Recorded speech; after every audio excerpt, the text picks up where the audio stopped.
Ayush mission employees অ্যাসোসিয়েশনের উদ্যোগে বৃক্ষরোপণ করা হয় শুক্রবার।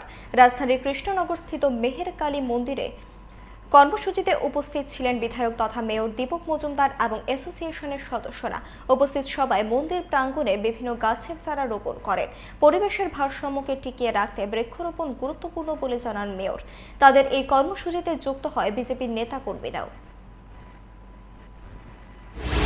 বৃক্ষরোপণ আমরা জানি যে বৃক্ষ আমাদের জীবনে, গাছ আমাদের জীবনে অত্যন্ত প্রয়োজনীয় সমস্ত ক্ষেত্রে, এবং বিশেষ করে পরিবেশের ভারসাম্য রক্ষা করার ক্ষেত্রে গাছের একটা বিশেষ অবদান আছে। গাছ থেকে আমরা সেই অক্সিজেন গ্রহণ করতে পারি, সুস্থ করতে, এবং আগামী প্রজন্ম যাতে এই পৃথিবীতে ভালোভাবে থাকতে পারে তার উদ্দেশ্যে কিন্তু এই বৃক্ষরোপণ অনুষ্ঠান।